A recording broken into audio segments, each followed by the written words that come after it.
네, 반갑습니다. 오늘도 이렇게 흐르는 아침에 참여하신 여러분을 환영하고 축복하고 감사드립니다.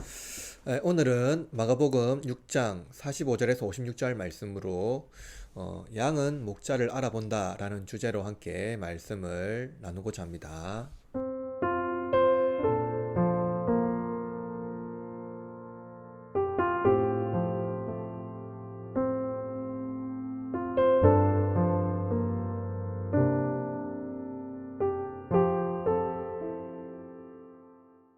오병이어가 끝나기 전에 예수님은 제자들을 먼저 재촉하여 건너편 벳세다로 보냅니다.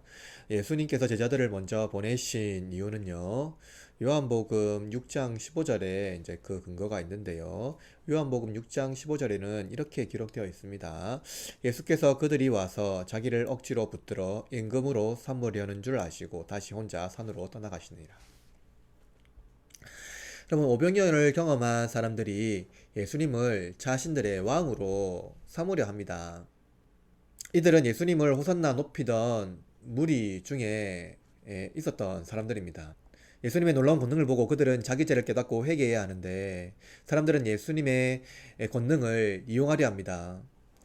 자기 왕으로 삼고 평안을 누리려는 것이죠.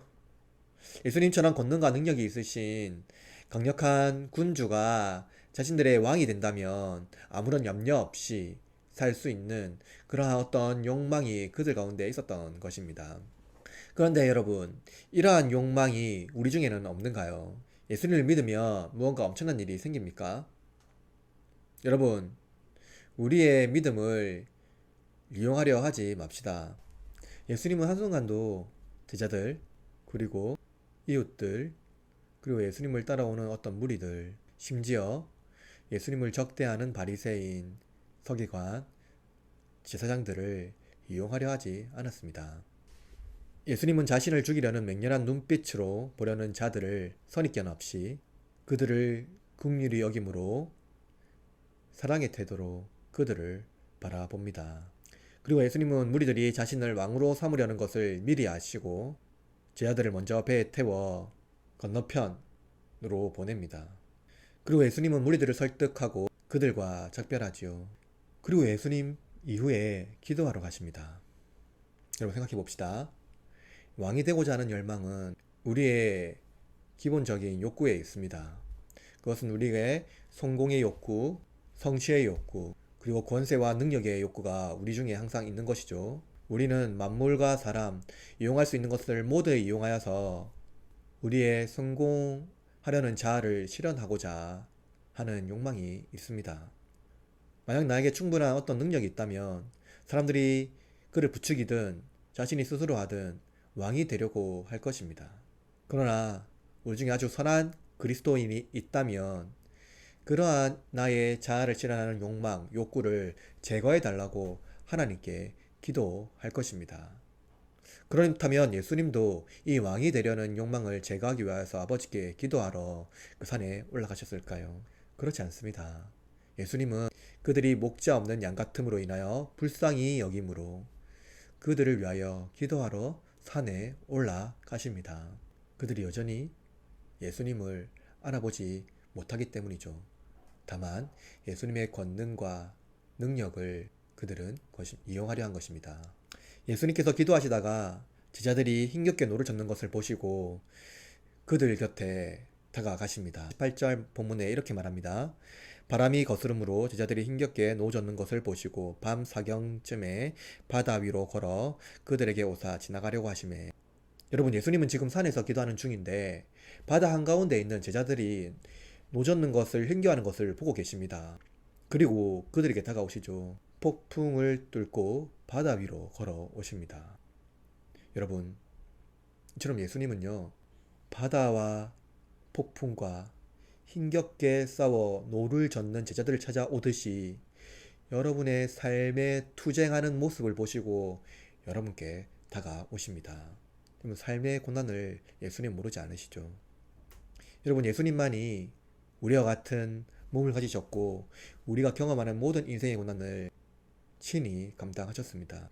삶의 모든 고난과 공포, 심지어 우리가 경험할 수 없는 상실의 고통까지 예수님 모든 고통을 다 경험하셨죠. 그 예수님이 우리의 삶의 현장에 찾아오십니다. 우리가 바다 한가운데 있을지라도 예수님은 우리를 찾아오십니다. 폭풍을 뚫고 오십니다. 그러나 여러분, 제자들의 반응은 어떻습니까? 예수님인지 알지 못하죠. 예수님이 여러분 곁에 오실 때 여러분은 예수님을 알아보나요? 제자들은 조금 전 오병이어를 경험했습니다. 놀라운 예수님의 권능을 직접 경험했죠. 그들은 이전에도 예수님의 권세를 경험했습니다. 그러나 그들은 여전히 예수님을 알지 못하고 영적인 둔감함에 그대로 있는 것이죠. 벳세다로 가려던 예수님은요, 폭풍을 만나 가까운 항구가 있는 게네사렛으로 도착합니다. 게네사렛 사람들이 예수님이 오신 것을 보고 예수님을 알아봅니다. 그리고 그들은 모든 병자를 시장으로 데리고 와서 예수님께 치료받게 합니다. 예수님은 친히 그들을 치료해 주시고 만나 주시고 그들의 고난과 아픔의 위로가 되어 주십니다. 그들의 목적은 자신의 고난과 아픔을 해결하는 것이었습니다. 그러나 예수님은 그들이 예수님을 그렇게 인식하고 알고 있는 것을 알고 계심에도 불구하고 친히 그들의 위로자가 되어 주신 것이죠. 그렇게 예수님은 우리 삶의 현장에 직접 찾아오시고 우리의 삶의 문제를 직접 해결해 주십니다. 여러분, 예수님이 우리의 삶에 찾아오셨을 때 여러분 예수님을 알아봅니까? 아니면 여전히 우리는 우리의 믿음도 주님께서 우리에게 베풀어 주신 주위의 모든 만물과 사람들까지도 혹시 이용하려 하나요? 세상은 예수님을 알지 못하기 때문에 주위에 있는 것들을 자신을 위하여서 이용합니다. 그것도 아주 합리적이고 양심의 거리낌 없이 이용하는 것이죠. 그러나 예수님은 그러한 사람들의 마음을 알고도 선입견 없이 그들에게 다가가고 그들의 위로자가 되어 주십니다. 여러분, 예수님을 아는 자, 예수님을 경험한 사람, 예수님 만난 사람은 예수님과 같이 사람들을 이용하려 하지 않고 만물을 이용하려 하지 않고 그저 예수님께서 우리에게 베풀어 주신 것들을 기뻐하며 감사하며 살아가는 사람들입니다. 예수님이 어떤 분인지 알기 때문이죠. 그가 우리에게 베풀어 주신 것이 무엇인지 알기 때문이죠. 그가 우리의 삶의 고난, 우리가 투쟁하는 그 현장에 예수님께서 찾아오시는 분이라는 것을 알고 있기 때문입니다. 그래서 우리는 다른 것들을 이용하거나 다른 것들을 통해서 나의 욕구를 채우려는 그러한 태도로 살아가지 않아야 하는 것입니다. 예수님을 경험하고 예수님께서 가르쳐 주신 그 말씀대로 살아갈 때에 우리의 삶에 영원한 안식이 오고 모든 만물과 우리의 이웃에게 기쁨이 될 것입니다.